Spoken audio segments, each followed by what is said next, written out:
আজকে চলে এসেছি দুর্দান্ত স্বাদের শোল মাছের ঝোল ঝাল বন্ধুরা।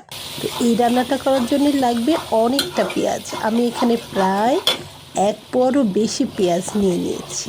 তো পেঁয়াজগুলোকে খুব ভালোভাবে তেল গরম করে তার ভেতরে আমি একটু ভেজে নিচ্ছি, শুধুমাত্র কাঁচা পেঁয়াজের যে গন্ধ, ওই গন্ধটা চলে যাওয়ার জন্য।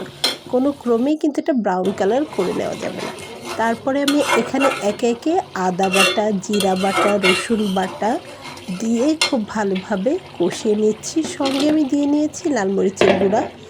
তো তারপরে আমি মাছগুলোকে ধুয়ে যে পানি ঝরিয়ে রেখেছিলাম সেগুলো দিয়ে খুব ভালোভাবে কষিয়ে নিচ্ছি।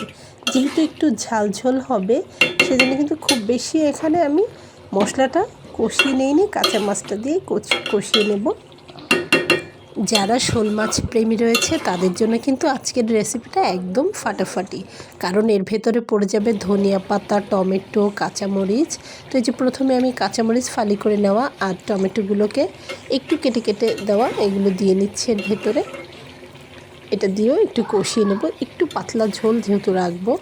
তো একবারে টমেটোটাও আমি এর সঙ্গে একটু কষিয়ে নিচ্ছি। একদম গলে যাবে না, তবে খুব ভালোভাবে সিদ্ধটা হয়ে যাবে আর কি। মাছগুলো কিন্তু একটু আলতো করে নেড়ে দিতে হবে, ভেঙে গেলে কিন্তু দেখতে ভালো লাগবে না, স্বাদটা কিন্তু অটুট থাকবে। তো এই যে একটু সাবধানতার সাথে নেড়ে চেড়ে এটাকে কষিয়ে নিচ্ছি, কোনো রকম পানি না দিয়েই, শুধুমাত্র তেল মশলার সঙ্গে। তো এই যে এখন কিন্তু মাছগুলো অনেকটা হয়ে এসেছে, দেখেই কিন্তু বোঝা যাচ্ছে। কিন্তু যেহেতু আমি এখানে ঝোল দিব, তো ঝোলের পানিটা আমি এই পর্যায়ে এসে অ্যাড করে নেব। তেলের পরিমাণটা কিন্তু এখানে একটু বেশি দিতে হবে, যেহেতু তেল ঝাল ঝোল সব কিছুই থাকবে এখানে। তো এই যে এখন আমি এখানে পরিমাণ মতো পানিটা দিয়ে নিচ্ছি। এর থেকে বেশি পানি কিন্তু লাগবে না, মাছগুলো অলরেডি হয়ে এসেছে। একটু ফুটে গেলেই আমি উপরে ধনিয়া পাতাটা ছড়িয়ে নেব আর দিয়ে নেব জিরার গুঁড়া। তো আমি অন্যদিকে জিরার গুঁড়াটা রেডি করে রেখেছি। এই দেখুন খুব ভালোভাবে ঝোলটা কিন্তু ফুটে উঠেছে। তো উপর থেকে ছড়িয়ে দিয়ে নেব ধনিয়া পাতাটা, দিয়ে চুলার আঁচটাকে একটু কমিয়ে দেব।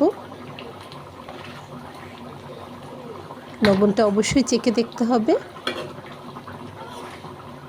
একদম ফাটাফাটি একটা স্বাদ হয়েছে। শোল মাছটা কিন্তু এভাবে রান্না করলে খেতে অনেক মজা হয়।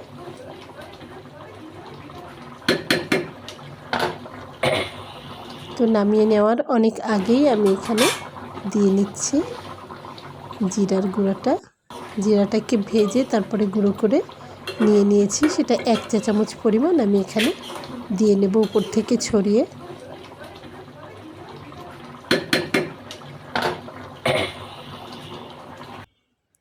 তো এই যে দেখুন ঝোলটা কিন্তু যতটা রয়েছে যথেষ্ট। এই যে দিয়ে নিলাম।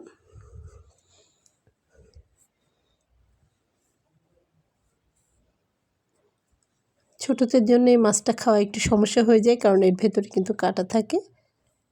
তো বন্ধুরা আমি এখন আপনাদেরকে ঢেলে পরিবেশন করে দেখাচ্ছি। তো দেখুন দুপুরের আয়োজনে যা যা হয়েছে সবগুলোই টেবিলে দিয়ে দিয়েছি, আপনাদেরকে একটু দেখিয়ে নিলাম। খেতে ভীষণ মজার হয়েছে, স্বাদ গন্ধে একদম মোমো করছে বন্ধুরা।